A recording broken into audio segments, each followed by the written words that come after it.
Hit him with the left, hit him with the right. Welcome to my review of Creed 2.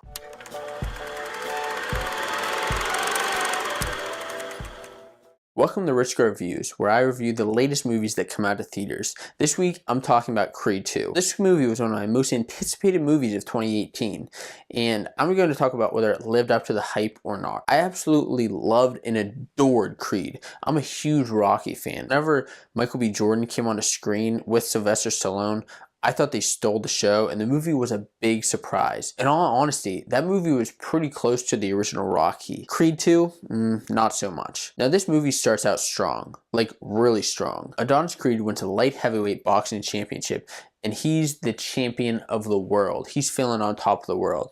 So much so, in fact, that he actually proposes to his girlfriend, Bianca. But of course that can't last, and so he's challenged by the up-and-coming Victor Drago. Does that name sound familiar? Well, it should, because Ivan Drago was the one who fought Apollo Creed and Rocky back in Rocky 4. Now Adonis can't just enjoy his moment of happiness with his family and friends and everybody else. He has to take this fight. And of course that causes an argument between him and Rocky, because Rocky, he should have intervened in Rocky 4 whenever his friend Apollo Creed was killed by Ivan Drago, the Russian, in the ring. And that's a big theme in this movie, is history repeating itself and history haunting somebody. Rocky doesn't want the same thing that happened to his friend to happen to his friend's son. And I totally get that. But of course Adonis doesn't get that, and so he's a jerk to Rocky. This movie started out great whenever Adonis was listening to the coaching lessons from Rocky, but of course he has to go his own way. And that just,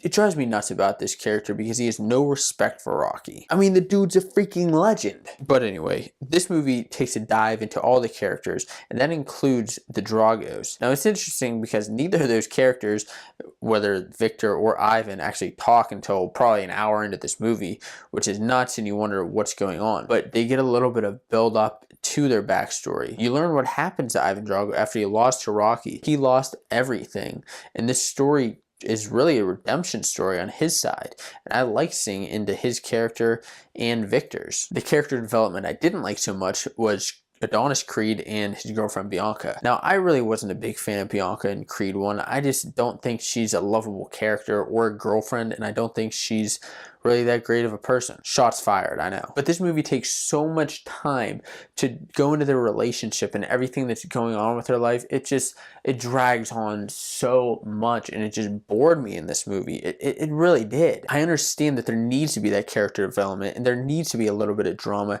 to make this movie good, but there needed to be some more action. I'm here to see a boxing match. I'm here to see some freaking action and some boxing. Let's go.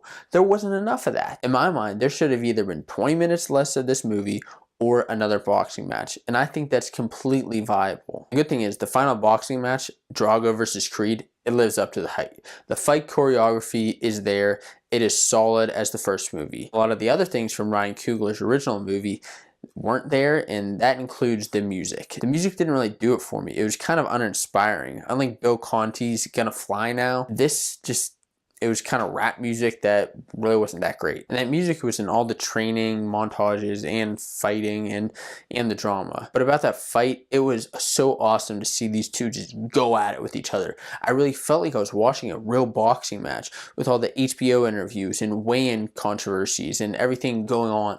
It was awesome. I found myself cheering like I was cheering on the couch at my own house. Am I the only one who threw up their fist for Creed?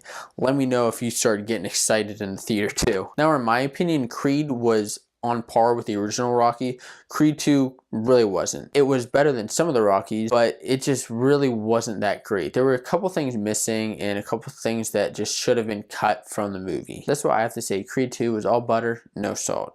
The fight choreography was there, and there was some good story and emotional beats, and a lot of this historic legacy tied this whole movie together and got me excited for a sequel. But there was just a lot missing from this.